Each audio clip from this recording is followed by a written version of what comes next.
SBM House of Fragrance. We deal in all types of fragrance, mists, lotions, creams, shower gels, face and body oil perfumes.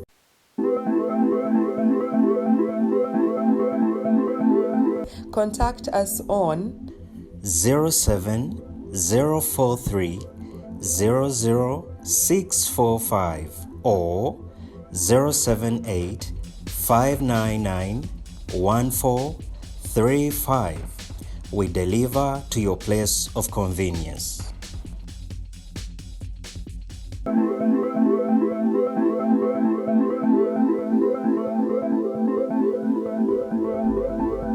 Yes, welcome on Uganda Mukamooli, our best YouTube channel in Uganda.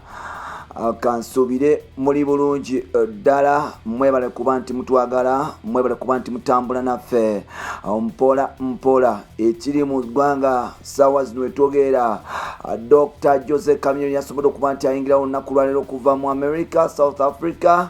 Oba oliawo naye obulamu gye yabadde yabutunze, ate nga wetwogera olutalo lwa Henry ne King Saha lwegasseemu kabako, bonna bazeeyo mu studio. King Saha yageze n'akola oluyimba olumanyikiddwa nga Moses, ate nga omusajja mukulu amanyikiddwa nga Henry naye yasobodde okuba nti ayingira studio n'ajjesoga mpola mpola n'akola oluyimba lwe bayita Mansour.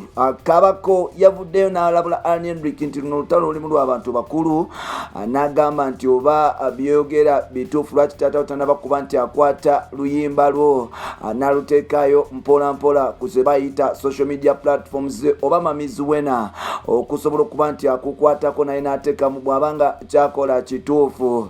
Wano no Henry Sali yasobodde okuba nti amuddamu obubi nnyo, n'agamba nti omuntu atategeera nga kabako, omuntu ayambala obupale obumpi taba na magezi kati abo naye munyosi talina kyagamba ggwanga. So tugenda kuba tutulira embeera zino, olutalo lugenda mu maaso wakati wa Big Size Sexualage Bebe King Saha, Henry Sali kabako n'abantu nga bwe kirina okubeera mpola mpola. Ogenda tubulira okusaidia Bebe Henry Sali oba kusaidia Saha mpola mpola, tugenda kuba tubitunulamu mpola mpola. Katugende mu maaso n'okuba nti kutuusaako ebintu nga birina okubeera nga bitambula. Tukwaniriza ku mukutu gaffe omuganzi ogumanyikiddwa nga Uganda Mukamooli amanya n'eddoboozi bampita Ntambi Jimso, number one rich boy ya Maxud Junior made in Uganda. Tutunulira entalo eziri mu music industry olunaku lwaleero, era nga ddala tugenda mu maaso n'okuba nti abamu banyumirwa, abamu bagamba nti yii naye kiki ekyatuuseewo, kumbe ng'ate ensonga ziri serious ddala.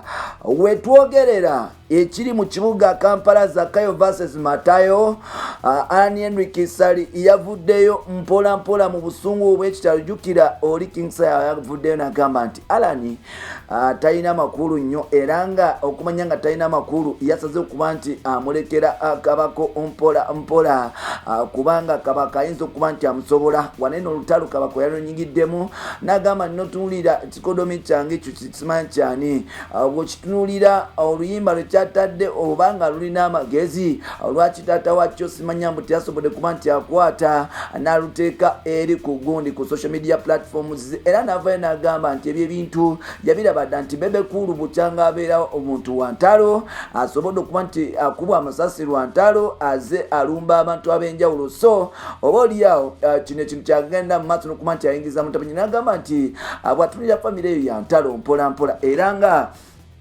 tasobola kuba nti agenda mu maaso nakuba nti yeewuunya. Waneno omuvubuka omuto embula Kalevu amanyikiddwa nga Henry Sali yavuddeyo n'amuddamu bulungi, n'agamba nti gwe kabako, amagezi go olina matono, naawe amagezi gagwera mu bintu byakunyooka, era nga omuntu atalina magezi ng'oyo talina wasobola kuba nti amuteeka. N'agamba nti Henry Sali yavuddeyo n'agamba nti bw'otunulira kabako omusajja emyaka gy'alina mukulu mukadde yenkana kitaawe, naye atayamba obupale obumpi mpola mpola. N'agamba nti omusajja omukulu otandikira okuba nti oyambala obupale obumpi n'ogenda mu bantu, kati oba musajja kyoyo, era nga olabira ddala omuntu Matayo atalina magezi ddala, nti ebiragalalagala naye bigenda mu maaso n'okuba nti bimujjako mpola mpola. Era nga avudde n'agamba nti kabako naye yettaaga rehab kubanga omutwe gwe tegukola bulungi mpola mpola. Waneno twakitegeddeko nti olutalo lwagenze mu party to Henry Sali yavuddeyo nnyo era nayambalira King Saha namugamba nti King Saha basomanga naye ku ssomero lyerimu era nga oba oliawo King Saha yasobola okuba nti yakoma mu kibiina basobola okuba nti basoma naye mu P2 naye ekyamwewunyisa nti King Saha olw'ebiragalalagala yasobola okuba nti adropinga mu ssomero yasobola okuba nti ava mu ssomero oba kiyite school dropout P2 school dropout bwe yakoma mu kusoma mu P2 so Alan yagamba nti omuntu ng'oyo n'abantu amugobe abeewunya n'agamba nti Saha amagezi talina ddala mpolampola wetwogerera King Saha naye yasobola okuba nti alumba studio bupya n'agenda mu maaso n'okuba nti akola oluyimba nga lugenda mu maaso n'okuba nti lulumba Bebe cool director oluyimba luno baluyita Moses kofuna ku mpisa lekera okwetwala mu bintu eby'ekitalo gwe bakuba amasasi gwe alumba bano gwalumba Bobby Moses wabaki mbubano bakuleka oliawo otangada butangala abajite Zakayo partner oluyimba baluyise Moses atenga ne mutabanyi wa Bebe amanyikidwanga Henry Sali Pepper Daddy yasobola okuba nti ayingira studio nakola enyimba bbiri yakoze Mansuru n'oluyimba lugenda mu maaso n'okuba nti lumbira ddala King Saha Mansuru n'oluyimba lugenda mu maaso n'okuba nti luvumira ddala King Saha nga mugamba bakujunya wali muvubi kamiri nakukwata nakuteka mu Liona Island oli mubi ofaanana ezike kyovolaba ne bonfire ne chaliwa amanyikidwa nga Gravity omutuju mwena mwali mufaanana nga mazike kamiri nakujuna ezike ddala nigena maaso n'okuba nti pamala paka lyayita mukati gwe Saha oli zike tolina kyogenda agamba abantu gwanga Mansur va mu kwestudia bali abanene bakusuukako va ku bantu abakulu lekerawo okuba nti olipira mpola amugamba nti gwe wenna wetunuulire wenna wali muvubuka mulungi ng'olina ekifuba kinene nga olabika bulungi ebiseera bibere ovubiramu naye watandika okuba nti onywa enjaga kati ofaanana nga mulwadde oba waki kubanga wenna totegerekeka Saha bakyagenda mu maaso n'okuba nti oba olya beekuba ne musajja mukulu amanyikidwa nga Alan Henry Sale bino binyuma mpola recently Matayan Zakayo zezibadde enyimba ezigenda mu maaso n'okuba nti zirumba n'okuba nti zivimbya mu kibuga Kampala era nga the talk of the city is Matayo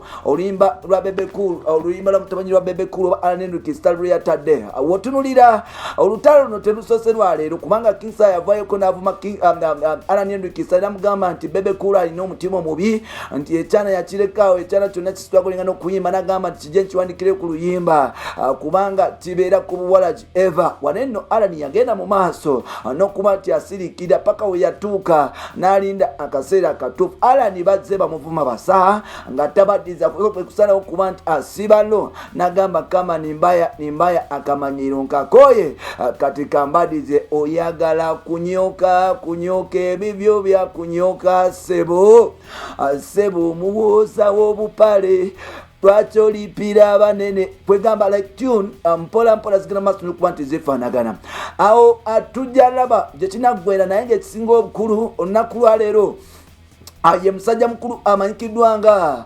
Joseph Gadimba Chameleone Mayanja, the East African heavyweight, the music doctor, atakoga atageja nantamegwa made in Uganda. Wetwogerera J Chameleone is back in the country. Wetwogerera J Chameleone is back in the country. Yasobola okuba nti avayo ku American tour bwe yavayo kirabika okuba nti byamuyisa bulungi n'agenda ke South Africa gye bagenda maaso n'okuba nti bamukwatira mpola era n'asobola okuba nti ava mu kkomera wetwogera J Chameleone yasobola okuba nti akomawo mu kibuga kyatu Kampala gyagenda mu maaso n'okuba nti avimba mpola nakulwaleero Chameleone ajja kusobola okuba nti abeera ku Torino Bar okusobola okuba nti akuba bafaani be aba Uganda endongera nga Chameleone yavudde n'agamba nti ebyo ebiboozi bye mulowooza nti ate olw'okuba bali mu opposition bagezako kugenda mu maaso n'okuba nti bato breaking. No one is going to stop me. I'm the East African number limoja ever. I'm the heavyweight. I'm the music king. I'm the music president in Uganda. Whatever Bobby is trying to do is just bogus. eyo mbozi ya Chameleone. Chameleone yagambye nti whatever Bobi Wine is trying to do and his fans, those are bogus people and they have nothing to do to me. Okujjako kuba nti bakola bagamba nti ze mu ngoma nabaleka dda tebalina kye bagamba. Chameleone yavune n'agamba nti ze omuntu atalina magezi tasobola kuba nti ansiruwaza. So that guy and his colleague and his team balina okuba nti beetereza nakomyewo Kampala gyenfuga asobole okuba nti bafufugaza engoma ku ngoma.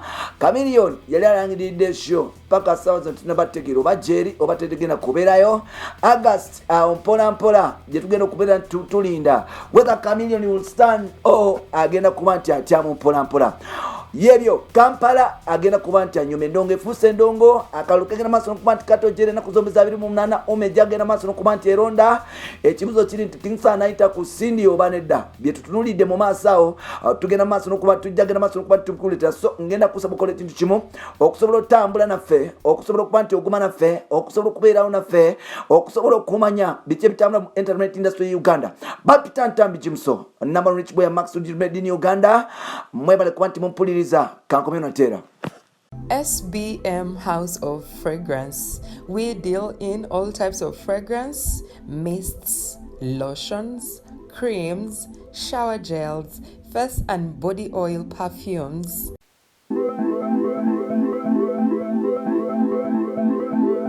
Contact us on 07043 00645 or 078 599 1435.